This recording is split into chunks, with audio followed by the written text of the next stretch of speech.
Suppose for a minute that you know exactly what you want to accomplish in life. You know you want to get a good education. You want to have a successful career. You know you want to make some profitable investments.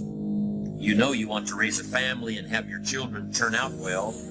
You may even know how you want to go about achieving these objectives. You may have it all planned out in great detail. All that is very important. All that is very good. But is it enough? I'm afraid not. Because let's suppose that there's a vast, hugely powerful force that nobody can withstand. And this immense force is always active and in furious motion. It never rests. It's like a slowly flowing river that can eventually carve the Grand Canyon out of solid rock. But that comparison doesn't really do it justice.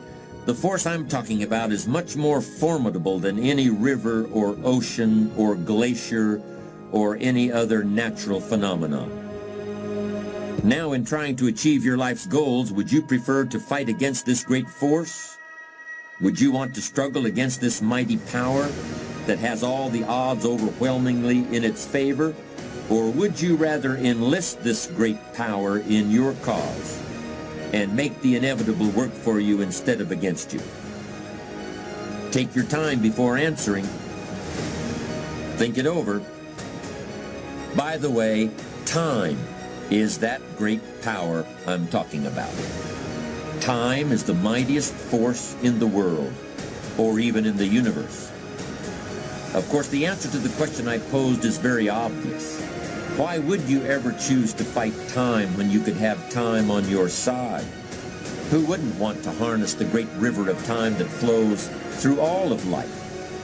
Why wouldn't you want to use the power of time to generate power in every area of your existence, to turn the turbines of your hopes and dreams, to charge your every aspiration with lightning bolts of electricity? Well, there is only one way to make time work for you, not against you, and that's with patience. Here's a good book. It's called How to Read a Book. Good title, How to Read a Book by Mortimer Adler. In this book, How to Read a Book, Mortimer, you know, is the chief editor of the new Encyclopedia Britannica. A good set of books, right, to have in your library. Encyclopedia Britannica, chief editor, Mortimer Adler. He's in his 80s, still active, still writing books. I've got several of his books, The 6 Great Ideas, a lot of books, Mortimer Adler. But he wrote this book, How to Read a Book. Now, in this book, How to Read a Book, not only does he give you some good suggestions on how to get the most out of a book. It's one thing to read it, it's another thing to get the best out of it. He'll give you some techniques on how to get the best out of a book. It's very good. But here's what's also in his book, How to Read a Book, a list of what he calls the best writings ever written. The best writings ever written. I've used it as a centerpiece for my library. So I'm just asking you, take a look. If it suits you, fine. If it doesn't suit you, hey, keep looking until you find something to suit you. But well balanced. Let me give you some of that balance. Number one, history. You've all got to have a sense of history. American history, national history, international history, family history, political history. We all need a sense of history. Shortest history lesson. Opportunity mixed with difficulty. No matter how far back you go, 1,000 years ago, 2,000 years ago, 3,000, 4,000 years ago, feeling it all reads the same. Once you understand the thread that it isn't going to change, and what's going to change for my life? Answer, looks like I'm going to have to change. History helps us to understand how it is, what there is to work with, seed, soil, sunshine, rain, and what human beings have done with it in the past. And how many of them have, like I did by age 25, they have messed up. That's what history's for. Be a good student of history. Identification. You've got to identify with the sorrow by recalling your own sorrow. Identify with the joy by recalling your own joy. Identify with the difficulty by rehearsing your own difficulty. Here's one of the best clues in learning to better identify. Go back over your own life and make a study of your own life, your circumstances, your feelings, your awareness. Some of the stories you haven't told for a long time. Some of the experiences you've had. Now, sometimes when you've freshly come from an experience, it isn't that easy to translate it and it isn't that easy to talk about it. But as the time passes and you can take a more thoughtful approach to your experiences, the key is not to lose the intensity of it, but to become more educated in using the intensity of your experiences to weave into the next conversation. And by the gift of language and emotion, touch somebody's life, reach somebody, affect somebody, persuade somebody. Identification. Very important subject. Here's the next part of a good presentation. It's what we call logic and reason. If you're trying to persuade a child, talk to a child, or talk to an audience, or if you're trying to talk to a customer, part of any presentation is the logical part, the facts and the figures, the numbers and the dimensions. And we won't linger too long here because here's my point on logic and reason. It's got to be brief. We need some facts, but only enough facts to start the decision-making process. You got to beware not to cover too many facts. I'm sure we've all heard the expression, it's possible to talk somebody into buying, keep on talking, talk them out of buying. Here's where this problem usually occurs. Even if it's a child, you can talk a child into deciding, and then you keep on talking, and then they undecide. We talk past, too much logic, too much reason. We need just enough logic and reason so that it starts to make sense, not so that you understand it all. You have to dream that you could be something in life and do something in life. If you don't dream it, you can't become it. I think my imagination has always kept me going. You know what I mean? It's like, just imagine myself collecting awards. Just imagine myself, getting big parts. Imagine myself working with great actors. My imagination is the one, you know what I mean? Like, when you're not overthinking, you're just kind of like, you see this in the car. And I get that, you know what I mean? That's part of my inner magic, is that actually, if I can see myself doing it. You really have a drive and you really put your heart and soul into something, you can really make anything happen. I'm a true believer in that. I realize that to have the level of success that I want to have, it's difficult to spread it out and do multiple things. It's in order to be world class, and I've made a decision, I want to be world class. It takes such a desperate, obsessive focus to excel on the level that I want to make movies. Really got to focus with all of your fiber and all of your heart and all of your creativity. I have standards. I have value. It's easy to go through life holding on to things that are weighing us down. Guilt, resentment, doubt, worry.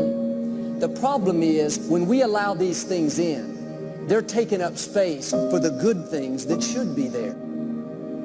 Imagine your life is like a container. You were created to be filled with joy, peace, confidence, creativity. But if you allow worry in, it pushes out the peace. There's not space for both. You can't go above 100%. You have a limited amount of room. If you allow guilt to take up space, that's space that you don't have for the confidence you need. Some people don't enjoy their lives is because their container, their heart is contaminated with so many things. They have 10% worried, stressed out over their job, 12% bitterness, mad at their neighbor, 20% guilt, beating themselves up for past mistakes, 9% jealousy, their coworker is more beautiful. They don't realize 70% of their container is negative. How much space are you given to guilt, to shame, to regret, to being against yourself? Whatever it is, it's too much. Give no place to guilt. Give no place to worry. Give no place to bitterness. It can't come in and automatically take over. You control what's in your container. You control what you think about, what you choose to allow in. Create your own reality by choosing your future.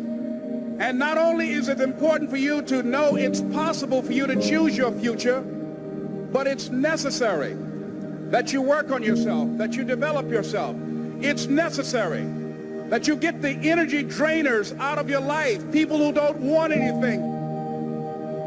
The most powerful motivational speeches that I have ever heard came from people who told me I couldn't do something.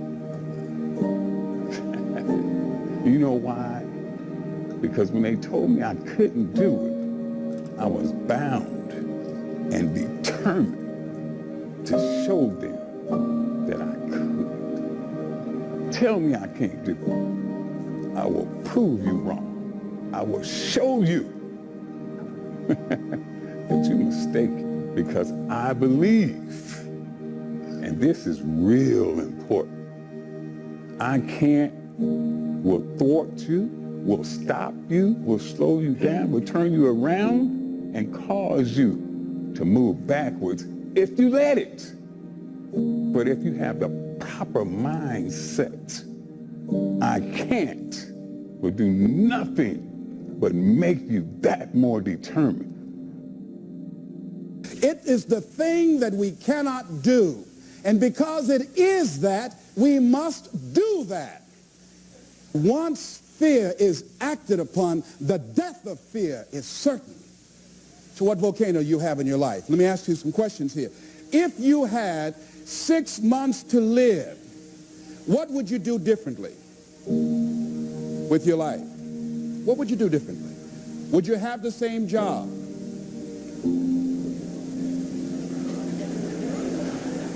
Would you be worried about things that you're worried about right now? Would you have the same relationships? Would you have the same people in your life? I was sitting on the House of the Ohio legislative floor. I'd just been elected for the 3rd time as the chairman of the Human Resource Committee, powerful, prestigious position, and I was reading a book on how to manage your time in your life, and it talked about what are your long-range goals 2 to 3 years from now, what are your short-range goals, 6 months goals, and then it said, if you had 3 months to live, what would you spend your time doing? So I wrote down I would spend my time, one thing, I would resign from the legislature, I would go back to Miami, and I would buy my mother home, something I'd promised myself that I was going to do, and I'd continued to procrastinate and put all kind of reasons why I couldn't do it. And, you know, I wanted to make sure that she was financially secure, my children would be financially secure, and I would do lectures, and I would go around talking to people and working with kids. That's what I said I would do. Then it turned to the next page and it said, for all you know, you don't have 3 months to live. You might die today. So whatever you wrote on the last page, you want to spend as much of your time doing that today. So I looked at Mr. Vern Rife, the Speaker of the Ohio Legislature, and I said to the guy on my right, State Representative Mike Stenziano out of the Ohio State District, I said, Stenzi, 25 years from now, who would care what legislation we passed? He said, nobody would care 1 year from now. Now here's what was happening with me. I came to the Ohio legislature with great expectations. There are things I wanted to do. I wanted to make a change in society. I wanted to make an impact. But I was just disillusioned after being there for a while. I introduced some legislation that I'd worked months to get this legislation passed, got it out of subcommittee, voted to the major committee, and then went from there to the reference committee, and then they introduced it on the Ohio legislative floor. And this legislation was designed to provide protection for senior citizens and poor people who bought money orders. People buy money orders thinking that it's cash. But what they did not know, that there's no bond or insurance security in the event that the money order company files bankruptcy. And so this company filed bankruptcy and just left a lot of people just holding worthless paper. So I wanted to introduce some legislation so that senior citizens would not be victims of this anymore.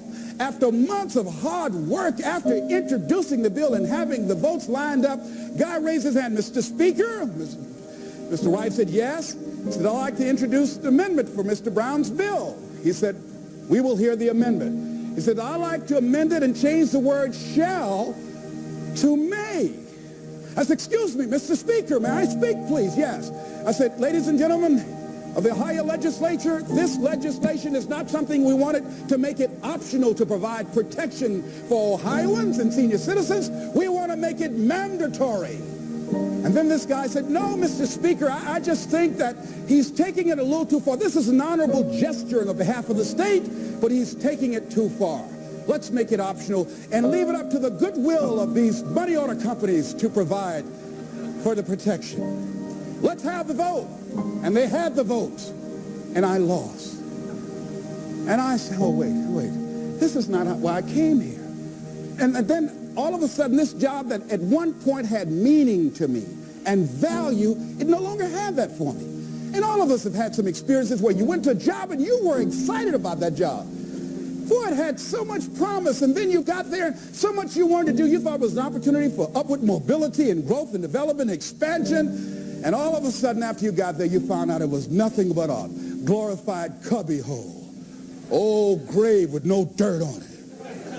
So it became very depressing going to work. And so that's what happened to this guy, Joe. And a lot of us have done that before. I used to get my headache start throbbing on Sunday afternoon after the Sunday afternoon football game, a basketball game. I just hated to go to work. Some days I just drive by just for nothing, just drive on by.